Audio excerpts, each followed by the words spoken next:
नमस्कार and welcome back to my YouTube channel back from the jaws of danger. दोस्तों, आज हम बहुत स्पेशल इंसान के पास आए हैं जिनको मैं वाइल्ड लाइफ का गुरु मानता हूं, राहुल शुक्ला सर, जिनकी किताब पढ़ के मैं दोबारा जो मेरा वाइल्ड लाइफ में आना हुआ वो चालू हुआ। जब मैं क्रिकेट में चला गया था, काफ़ी बड़ा एक गैप हो गया था। इनकी किताब 21 के बाद फिर इनके बुक्स जब मैंने धीरे धीरे पढ़ना चालू करी, मेरा जो दोबारा जंगलों की तरफ रुझान हुआ वो उन बुक्स का इन्फ्लुएंस था।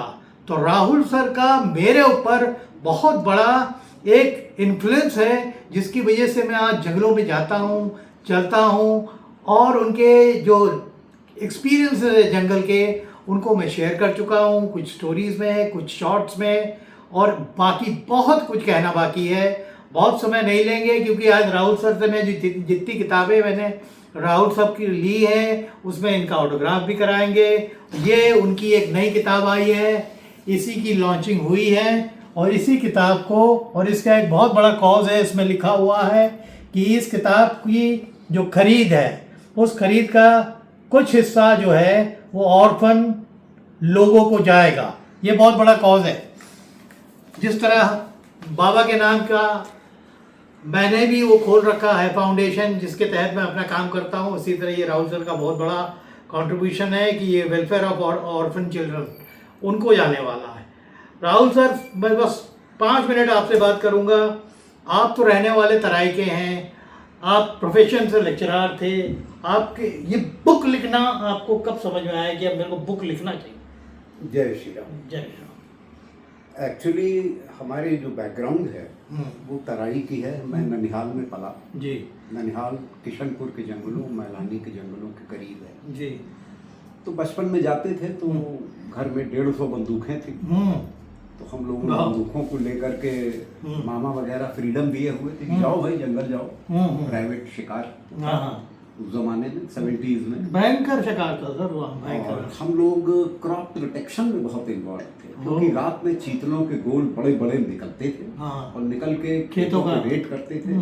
तो ये लाइसेंस शूटिंग थी कि आप चीतल मार सकते। ओके। तो लगभग हफ्ते में 2 से 3 सुअर और 2 से 3 स्पॉटेड डियर पक्का मारे जाते थे। अच्छा। भी मारे जाते। तो होते करते ये लेवल आ गया कि शिकार से मनून सब फार्मलैंड में ही होता था, जंगल जाने की जरूरत नहीं। लेकिन बंदूकों की समझ आ गई, जानवरों की समझ आ गई। उसी में कई बार शेर भी मिले। अच्छा। जो कि फार्मलैंड में चीतलों के पीछे आ जाते थे। जी। जब उनका खाना घूम रहा है जंगल के बाहर तो वो खुद तो जंगल में रहेंगे। उसी से फार्मलैंड की वाइल्ड लाइफ की अंडरस्टैंडिंग बढ़ी। ओके। किताब आपने पहली कब लिखी? किताब मेरी पहली है किलिंग ग्राउंड। किलिंग ग्राउंड ये 93 में छपी थी दिल्ली से। अच्छा। और उसमें हमारे एक मित्र हैं योगेश कुमार, 1980 बैच के रेगुलर रिक्रूटी हैं, IAS अधिकारी रहे। जी। तो उन्होंने फोटोग्राफी की थी। ओके। उनका कंट्रीब्यूशन था। अच्छा। फिर दूसरी किताब 2002 में आई, leopards in the backyard. Yes, मेरे पास उसमें भी योगेश कुमार साहब की फोटोग्राफी थी। जी। उस जमाने में वो सेक्रेटरी हुआ करते थे। जी। उसके बाद फिर तीसरी किताब मेरी आई टाइगर। यस। टाइगर में भी योगेश कुमार साहब की फोटोग्राफी थी। उसमें हमारे एक और मित्र हैं प्रभास कुमार झा, वो भी IAS के रेगुलर रिक्रूटी है, सन 82 बैच के। अच्छा। उन्होंने वो सेक्रेटरी पार्लियामेंट होके गवर्नमेंट ऑफ इंडिया से अभी रिटायर हुए। तो प्रभास झा साहब ने स्पेशली हमारे ऊपर उसमें एक लेख लिखा। अच्छा। उस किताब में उन्होंने कहा शुक्ला जी इसको अपेंडिक्स में यूज कर लीजिएगा। अच्छा। तो उस किताब की खासियत ये हो गई कि जो पब्लिक सर्विस, क्योंकि जब मैं जंगलों से बाहर गांव में घूम रहा था, शेरों को ढूंढता, तो जो लोग शेर के द्वारा हर्ट थे, मारे जा रहे थे या शेर देख के भागते थे, डरते थे, खेतों में नहीं जाते थे, तो ऐसे लोगों को मुझे समझाना पड़ता था कि तुम शेर से डरो ना, उससे बचने के उपाय सीखो। तो मैंने बचने के उपाय जो आरंभ किए उसके अंदर जो मेरी थिंकिंग बढ़ती गई, परिणाम ये हुआ कि सन 84 में पहली बार मैंने इंडिया का पहला SOP बनाया। अच्छा। Standard operating procedure, how to save yourself from a tiger. तो फॉरेस्ट डिपार्टमेंट के पास नहीं था, प्रोजेक्ट टाइगर के पास नहीं था। जी जी। महाराज करण सिंह साहब ने उसकी विशेष तारीफ की क्योंकि वो फाउंडर चेयरमैन थे प्रोजेक्ट टाइगर। Yes yes. अब जब वो एसओपी चल निकला तो पब्लिक सर्विस चल निकली। उस पब्लिक सर्विस में अब आप शेर के पीछे तो गांव गांव जा रहे हैं, लेकिन जिस गांव, जिस गन्ने, जिस खेत में शेर रह रहे हैं उसके ओनर को, उसके फार्मर को समझाना, एडुकेट करना, ये भी एक बहुत बड़ी चैलेंज हो गया, बहुत बड़ा।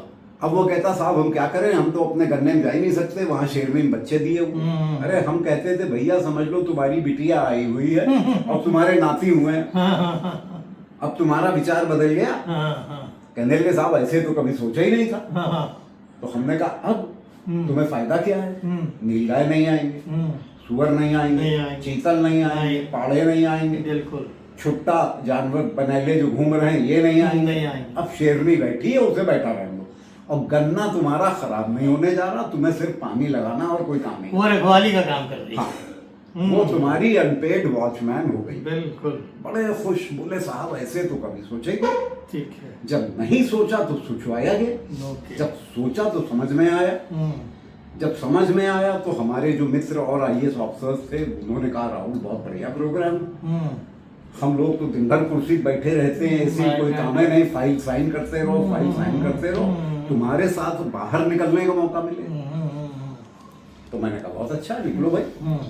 तो योगेश कुमार प्रिंसिपल सेक्रेटरी हो गए, बाद में एडिशनल चीफ सेक्रेटरी हो गए, प्रभास कुमार झा साहब वो भी बाद में पार्लियामेंट्री सेक्रेटरी हो गए, राकेश गर्ग साहब, एन रविशंकर साहब, विजय कुमार जो बाद में डीजीपी यूपी हो गए, ये सब लोग हमारे साथ, डॉक्टर जेकब टॉमस, वो देखे मैंने फोटोज आपकी बुक्स में, डॉक्टर जेकब टॉमस, ये सब जुड़ते चले गए। जब जुड़ते चले गए तो एक हमारी टीम बन गई, इन्फ्लुएंशियल टीम थी। ठीक है। अच्छा, इससे अभिजीत जी फायदा ये हुआ कि जब गांव में हम लोग जाते थे तो नीली बत्ती की गाड़ियां जाती, अगर प्रिंसिपल सेक्रेटरी जा रहा है तो डीएम भी आ गया, एसडीएम भी आ गए, एसपी भी है, सीओ भी है, सब हैं, तहसीलदार से लेकर डीएफओ भी है। अब वो गांव में एक मेला लग जाता था, नीली बत्ती की 4, 5, 6 गाड़ियां, तो मेला लग गया, लोग जनता जमा हो गई। अब मुझे जनता नहीं जमा करनी है, बुला के समझाने के लिए, बिल्कुल जनता अपने आप ही आएगी। अब जब आ गई तो मैंने पर्चे निकाले जिनमें मैंने टाइगर सर्वाइवल मैट्रिक्स दी हुई थी, और उसे बांटने शुरू कर दिए लोगों के बीच में, पर्चे बंटने लगे। उसका शायद एक आध पन्ना है आपकी किसी किताब में, हाँ, कि क्या क्या आप दिया करते थे, वो मैंने उसमें डिटेल्स हैं सब। ये पर्चा, ओके, मैं गांव गांव बांटता घूमता था, और उस समय जो अधिकारी मेरे साथ होता था उसका नाम डाल देता था, साथ ही साथ लीडर तो मैं ही था, टेकअप मैं ही करता था जी, लेकिन उसका मैं नाम डाल देता था। बिल्कुल। तो ये टेम्पलेट मैंने सन 85 में बनाया, फर्स्ट एसओपी। तब तक कहीं नहीं था कि शेर के हमले से बचें कैसे। बड़े बड़े एक्सपर्ट हो गए जी, पद्मश्री पद्म भूषण हो गए जी, जी, जी। लेकिन किसी के पास ये थॉट प्रोसेस नहीं था।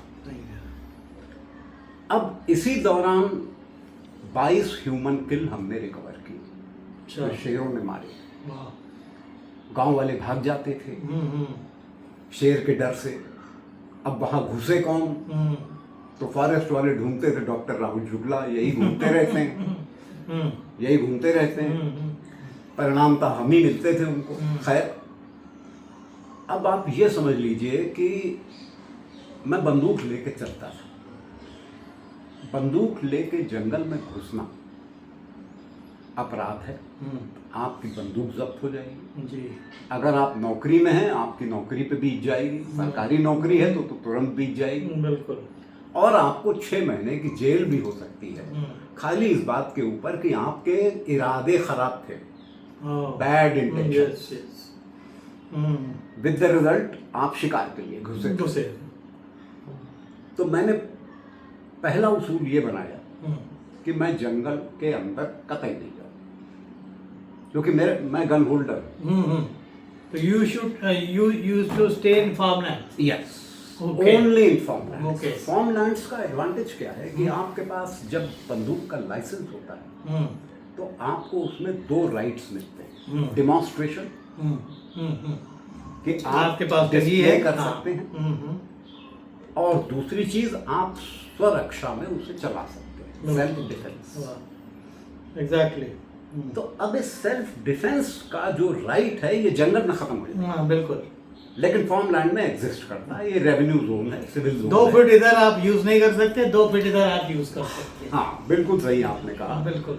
कि एक पैर रखिए तो जंगल में हो, दूसरा पैर खेत में पार्क है, में। तो इतना अंतर है, लेकिन बहुत बड़ा अंतर है। बहुत बड़ा अंतर है, बहुत बड़ा अंतर है। तो पहला तो मैंने ये तय कर लिया कि मैं जंगल के अंदर एंट्री नहीं लूंगा, क्योंकि शेरों से तो एनकाउंटर होगा ही फार्म लैंड में, और जब आप डेड बॉडी रिकवर करने जाएंगे तो आपको हवाई फायर भी करने को, बिल्कुल बिल्कुल भगाने। अन्यथा अगर वो शेर खा रहा है तो उसके लिए ह्यूमन बीइंग एक पैर का मील है, बिल्कुल बिल्कुल।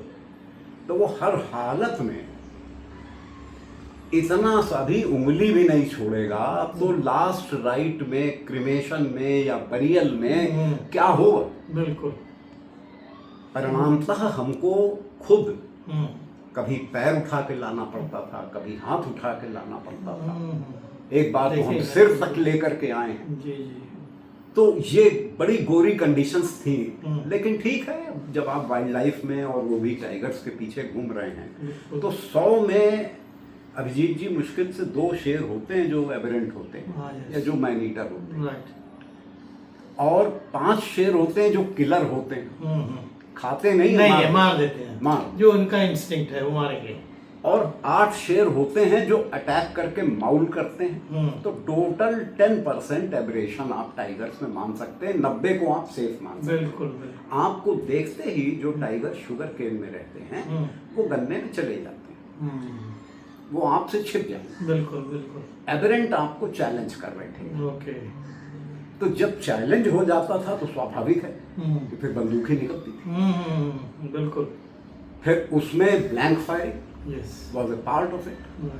तो उससे वो भगते थे। यस। जब भगते थे तब डेड बॉडी की रिकवरी होती थी। ठीक है। तो ये सेकंड पार्ट था। थर्ड पार्ट ये रहा कि धीरे धीरे ये हाइपोथेसिस आ गई कि शुगर केन में जंगल से निकल के क्यों रह रहा है शेर। तब बातें पता चली कि शुगर केन में 24 घंटे पानी। एग्जैक्टली। किसान नहीं चाहता कि गन्ने का रस का नुकसान हो, गन्ने का वजन कम हो, उसका भार कम हो, तो किसान पानी लगाए रहता है। बिल्कुल। तो वो मई जून का गन्ना जिसमें पूरे जंगल में सूखा पड़ा है, ताल तलैया जो हैं वो स्टैग्नेंट, वहाँ पानी मिल रहा है उसको, वहां उसे पानी मिल रहा है, और वो भी क्योंकि नीचे से पानी निकाला जा रहा है ट्यूबवेल से, तो उसे फ्रेश वाटर मिल रहा है, जिसका टेस्ट फर्क है स्टैग्नेंट वाटर। Yes yes. तो जब स्टैग्नेंट वाटर से वो फर्क है तो वो फ्रेश वाटर के लिए आएगा। फ्रेश वाटर पे तो चीतल भी आएंगे, बिल्कुल। फ्रेश वाटर पे तो पाढ़े भी आएंगे, तो शिकार भी आ रहा है, शिकार भी आ रहा है। यस। विद द रिजल्ट शेर जो है उसने अपना कार्यक्रम अड्डा भरे मई जून बिल्कुल उस एरिया को पकड़ रखा है जहां पे उसको 24 घंटे पानी मिलता है। सर एक चीज मैं बोलना चाहता हूँ आज खासकर व्यूअर्स के लिए। हाँ। आज जो मैं सर को बोलता हूँ कि ये शुगर केन फार्म्स के एक्सपर्ट हैं, इन्होंने एक बहुत बड़ा रीजन बोला कि क्यों आएगा वो शुगर केन के फार्म्स की तरफ टाइगर, जंगल छोड़ के क्यों आएगा। वही रीजन था कि उसको यहाँ पानी मिल रहा है, पानी की वजह से और जानवर आते हैं फ्रेश पानी पीने के लिए, और वो उसका शिकार होते हैं। सर पहले एक चीज और जानना चाहेंगे लोग कि आप जी हाँ, एक बात और ख्याल रखिए जी कि जाड़े में भी शेर गन्ने में बहुत बैठता है, क्योंकि गन्ना जाड़े में गर्म हो जाता है, गर्म हो जाता है, उल्टा है बिल्कुल। हाँ, वो क्लस्टरोफोबिक इम्पैक्ट जो है वो ग्रीन हाउस इम्पैक्ट क्रिएट करता है। वाह वाह क्या बात की। जब वो ग्रीन हाउस इम्पैक्ट क्रिएट करता है तो जो उसमें गर्मी आती है वो एस्केप नहीं करती है। Yes yes. With the result जब चिली वेव्स, कोल्ड वेव्स जो कि आपकी हड्डियां जला देती हैं, हाँ यस, तो वो टाइगर्स जो हैं वो तब भी बहुत शुगर safe केन, रहते हैं, yes. तब भी शुगर केन को पकड़ लेते हैं। यो क्या बात बोली सर। अब आप सर आपसे एक चीज़ और पूछूंगा, आप 5 साल दुधवा नेशनल पार्क के वार्डन रहे हैं, ये कौन सा पीरियड था? ये 97 to 2003 था। अच्छा, और उस तरह का आपका जो वार्डन का अपॉइंटमेंट, मेरे ख्याल ये स्पेशल केस ही होगा। नहीं, स्पेशल केस कुछ नहीं था। एक्चुअली गवर्नमेंट में एक प्रोविजन है, वो district wise honorary wild life wardens appoint करते हैं। अच्छा, तो कौन अपॉइंट करता है इनको? फॉरेस्ट मिनिस्टर, और चीफ मिनिस्टर उसका हेड होता था। अच्छा, तो मैं एक्चुअली वाइल्ड लाइफ बोर्ड का मेंबर था। जी जी। तो वाइल्ड लाइफ बोर्ड के मेंबरशिप में आपको बहुत से प्रपोजल्स गवर्नमेंट के आते हैं जिनको क्लियरेंस दी जाती है। 90% तो पॉलिटिकल होते हैं कि ये जंगल साफ करके इंडस्ट्री लगा दी जाए, वो जंगल साफ करके इंडस्ट्री लगा दी जाए, लेकिन 10-20% एनवायरनमेंट से संबंधित होते हैं।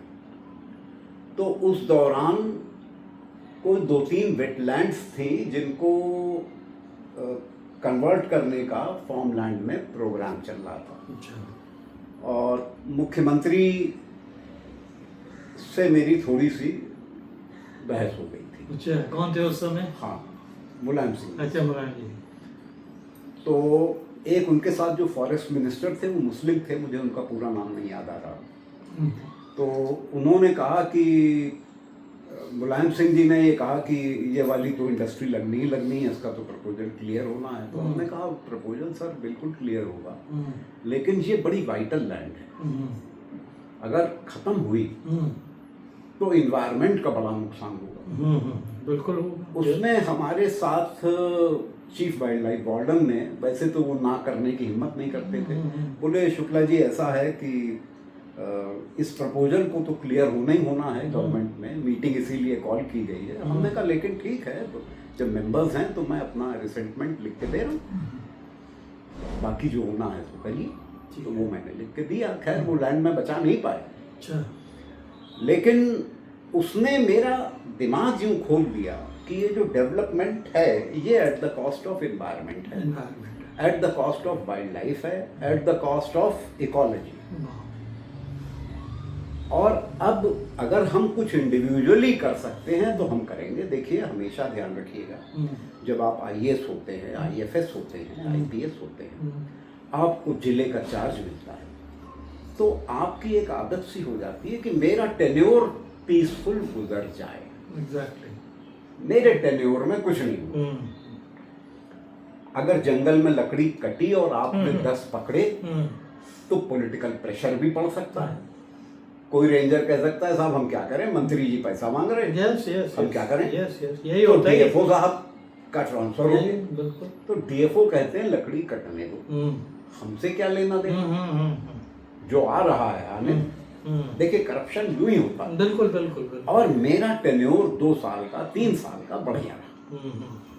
यही पुलिस में भी होता है। बिल्कुल। अगर आप खबर दे दीजिए कि 5 AK-47 सामने घर में हैं, लेकिन फला आदमी उस एमपी से कनेक्टेड है या वाइस प्रेसिडेंट से कनेक्टेड है, तो एसपी दबिश नहीं डालने का। बिल्कुल। खबर है पक्की, क्योंकि उसे अपना टेन्योर ठीक ठाक पार करना। बिल्कुल। इसी में कोई एक एंटरप्रेन्योरल ऑफिसर आ जाता है। बिल्कुल आ जाता है। वो कहता है हो तबादला। अरे होए खराब सिया, जब 5 AK-47 रखी तो हम तो रिकवर करेंगे, पेड़ कट रहा है तो हम रोकेंगे ही। जी। वो इंडिविजुअल होता है, ठीक है। वो सिस्टम से अवॉइड नहीं होता है। जी। वो सिस्टम से लड़ रहा होता है, उसी सिस्टम में रह के। ठीक है। तो जब मुझे ऑनररी पोजीशन मिली दुधवा नेशनल पार्क में, किशनपुर, तो PL पुनिया साहब ने कहा तुम पूरा दुधवा देखो। तो उस कंडीशन में मैं जानता था कि मैं अकेला था, लेकिन क्योंकि मैं उसी लैंड को बिलोंग करता हूँ, that is my Nuttall yes, आप बेहतर जानते हैं। यस। प्लेस। तो ऐसी स्टेट में मैं अपने साथ 200-300 आदमियों तक की भीड़ जमा कर लेता था, जो लाठी और बल्लम लेके आ जाते थे। कहना नहीं चाहिए, कट्टे तक आ जाते थे। ये जो पाइप पानी के होते हैं, इनको काट के इनकी बंदूकें बना के इनकी माल बनाते हैं। अरे बंदूकें हैं इनकी, ये सब। भैया जी अगर आप साथ हो तो हम ये भी निकाले ले रहे हैं, कहाँ मालूम कहाँ गोली चल जाए। विद द रिजल्ट जो हमने काम शुरू किया उसमें हमने 48 पोचर पकड़े, स्किल्स बरामद की, टाइगर की स्किल्स बरामद हुई, सब हमारे साथ विष्णु नारायण सिंह करके एक और थे पंजाब नेशनल बैंक के, वो आईजी लाल सिंह साहब वर्मा जो हुआ करते थे उनके बेटे, तो वो ऑनरेरी वार्डन हो गए थे बहराइच के कतरनिया घाट के। तो हम दोनों कोऑर्डिनेशन में जब ओके तो काफी फर्क हो जाती थी। ठीक तो है। इस शुगरकेन फील्ड को समझते समझते और टाइगर के रहने की मैट्रिक्स को समझते समझते हम लोगों ने एंटी पोचिंग काम किया, हम लोगों ने saving main from tigers public service का काम किया, हम लोगों ने शुगर केन टाइगर पे वर्क किया, और सबसे बड़ा काम था कंजर्विंग फार्मलैंड इन वाइल्ड लाइफ। अगर हम conserving farmlands with wild life करेंगे तो हम फार्मलैंड्स को भी प्रमोट करेंगे। बिल्कुल। हम ये नहीं कहेंगे कि आप पेस्टिसाइड डाल के वाइल्ड लाइफ को भगाइए, नहीं, आप नेचुरल बनाइए। जितना ऑर्गेनिक फूड आप क्रिएट कर सकते हैं उतना ऑर्गेनिक फूड क्रिएट कीजिए। उसके लिए हम लोगों ने थॉट दिया। अब आप थॉट सुन लीजिए और मजा आएगा। पहले तो वो वाले गन्ने लगते थे जो एकदम से फैल जाते थे, वो वाइल्ड ग्रोथ कर लेते थे, एक एक फीट की क्यारी में लगाए जाते थे। हम लोगों ने कोयम्बटूर वैरायटी इंट्रोड्यूस कराई। अच्छा। ये 16 से 17 फीट ऊंचा गन्ना होता है, बहुत ऊंचे ऊंचे। और उसका डिस्टेंस जो हम लोगों ने तय किया वो ये तय किया जितना ये टेबल है, 4 फीट से 4 फीट डिस्टेंस पे गन्ना लगेगा। चाहे पूरब से पश्चिम, चाहे पश्चिम से, चाहे दक्षिण से उत्तर। अब ये जो 4 फीट जमीन है इसमें आप आलू बोइए, प्याज बोइए, गाजर बोइए, सब्जी बोइए, शिमला मिर्च लगाइए। वाह। अब आपकी ये जमीन गन्ना भी हो रहा है, पहले से दुगनी साइज का गन्ना, और आपकी ये जमीन भी खाली है। अब आप इसके अंदर विद द रिजल्ट हर किसान की आमदनी बड़ी 20,000 से 50,000 तक हो गई महीना। अब now this is conserving farmlands for wild life, just conserving wild life in farmland. Fantastic, क्या बढ़िया बात है सर। ये सोच है, इसीलिए राहुल सर के पास इनको मैं गुरु बोलता हूँ। किताबें बता देती है इनकी। अभी हम एक अलग एक सेशन रखेंगे जिसमें जो इनकी बुक्स है मैं इनके ऑटोग्राफ लूँगा। इनकी नई बुक आई है ये मैं लूँगा, और मैं कुछ बुक्स लूँगा और कुछ लोगों को मैं दूँगा ताकि वो इनको पढ़ें, और जो इनकी एक्सपीरियंस है वाइल्ड लाइफ और खासकर ये फार्मलैंड्स की, तराई के फार्मलैंड्स की, उसको जाने। बहुत से लोग कैमरा लेके खाली शेर ढूंढने निकलते हैं, जो जंगलों में घूमते हैं, सफारीज करते हैं, बट उससे निकल के बहुत सी चीज़ ऐसी है कि टाइगर्स को जानने के लिए, पहचानने के लिए आपको वो विद्या हासिल होनी चाहिए, तब टाइगर्स को आप बेहतर समझेंगे। अब ये राहुल सर की जो किताबें मेरे पास है, आज मैं बहुत दिनों से सोच रहा था कि उसमें उनके ऑटोग्राफ होने हैं। आज मैं ये सब किताब लाया हूँ। पहले ये किताब है लेपर्ड्स इन द बैकयार्ड, बड़ी ज़बरदस्त किताब है, आप लोग पढ़िएगा। मैं शायद कई बार पढ़ता हूँ, और किताब जो है सर कहीं से मार्क है कि मेरे को क्या अच्छा लगा, क्या पढ़ना चाहिए। तो राहुल सर रिक्वेस्ट करूंगा कि आप इसमें अपना बाकी किताब में भी लेता हूँ।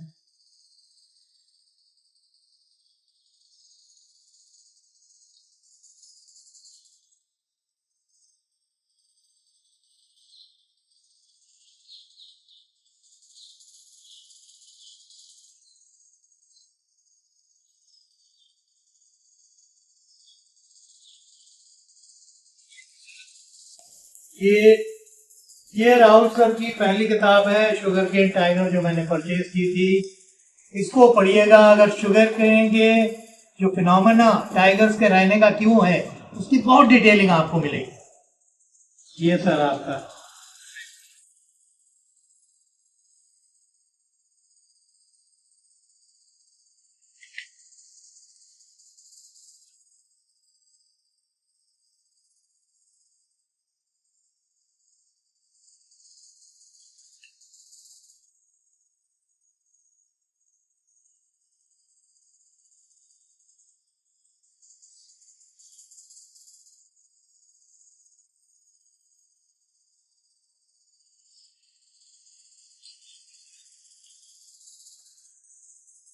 ये राहुल सर की tigers in the long grass.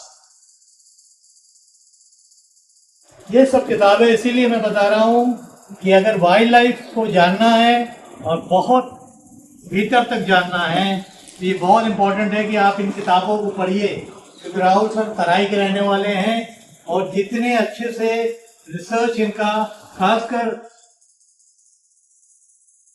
Sugar cane tigers का है और तराई एरिया का है, उतना मेरे हिसाब से जो आम राइटर्स होता है उनका नहीं होता है। तो ये बहुत अलग किताब है। ना ये जिम कॉर्बेट की फीलिंग आएगी इसमें आपको, ना आपको एंडरसन की फीलिंग आएगी। ये सिर्फ राहुल शुक्ला क्या सोचते हैं ये टाइगर्स, ये किताब इनकी है। मैं इसीलिए इनके जितनी किताबें इनकी लिखी हुई हैं उनको मैं आपको दिखाता जा रहा हूँ और इनके ऑटोग्राफ लेते जा रहा हूँ, क्योंकि ये गुरु का आशीर्वाद है चेले के लिए मेरे हिसाब से, क्योंकि मैं इन्हीं किताबों को पढ़ पढ़ के जंगलों में दोबारा वापस आया।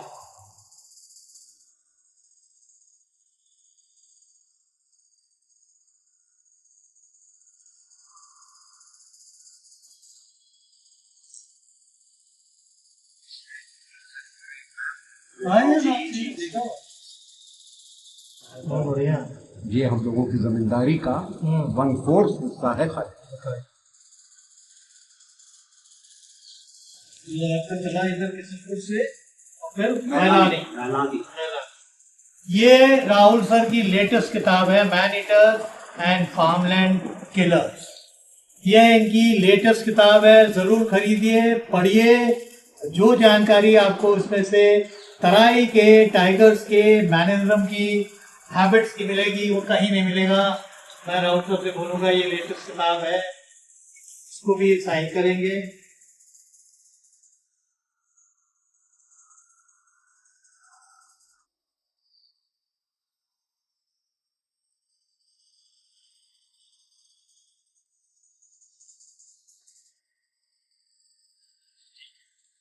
ये तो हो गई Sinha memorial foundation for wild life and sports, उसके तहत मैं बहुत सी चीज़ें बनवाता हूँ और ये मेरा ऑनर है कि मैं आज अपना ये टाइगर हेड राहुल सर को देने आया हूँ।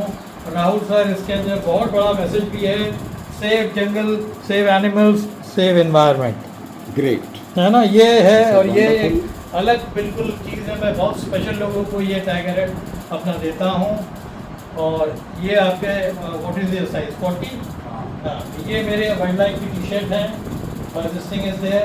आप जब जंगल में जाइए you can wear it. This is a hat which I specially purchased from Pilibhit for you. तो ये है एंड ये कैप है मेरे वाइल्ड लाइफ की, लिखा हुआ है।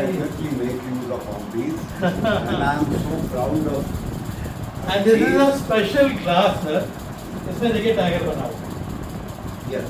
ये मैंने जयपुर से बनवाया था और ये मैंने 5-6 ग्लास बनवाए थे कि मैं उन्हीं को दूंगा जिनको मैं मानता हूँ। तो ये स्पेशल ग्लास है, इसमें आप जूस पीजिए, दूध पीजिए, पानी पीजिए। ये मैंने मंगवाई थी 6 ग्लास मंगा के। माय नेम इज ऑल्सो, ये सिन्हा लिखा हुआ, ठीक है। एंड ये सर मैं मैम के लिए देके जा रहा हूँ। दिस इज माई एक मोमेंटो समझिए, कप समझिए। ये मेरे वाइल्ड लाइफ का एक कप है, इसमें चाय पीजिए, कॉफ़ी पीजिए, जूस पीजिए। दिस इज़ वेरी स्पेशल, ये मैं बनाता रहता हूँ। ये टी शर्ट्स हैं, कैप्स हैं, हैट्स हैं, ये भी मैं हैट्स सब हमारे नाम पे दिया। उस उम्र में आ चुके हैं जहाँ रिटायर हो रहे हैं जी, लेकिन यंगस्टर्स आर नीडेड जो इस काम को आगे ले, बिल्कुल नहीं।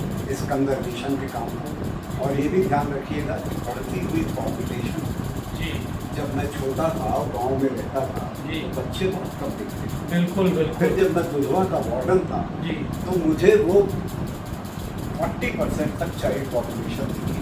जी, आज की डेट में 2003 पार हुए 23 साल हो गए, जी, वो जब रिप्रोडक्टिव साइकिल में आ चुकी है तो आप सोच सकते हैं कि बहुत कितना बहुत बड़ा बहुत डेमोग्राफिक बहुत बच बहुत ज़्यादा, बहुत ज़्यादा। तो वाइल्ड लाइफ की क्या क्राइसिस होगी, जी, इसकी कल्पना कोई कंप्यूटर का प्रोग्रामर भी नहीं कर नहीं कर सकता। सकता, नहीं आ रही है sir, I am seeing it. हाँ, तो ऐसी स्थिति में अभिजीत और इनकी टीम जिस तरह से लगी हुई है वाइल्ड लाइफ कंजर्वेशन में, और ये ध्यान रखिएगा जंगल तो तब भी बच जाएंगे लेकिन फार्म लैंड में वाइल्ड लाइफ नहीं बचेगी, नहीं बचेगी, क्योंकि इतना पेस्टिसाइड यूज हो रहा है, इतनी पोचिंग हो रही है।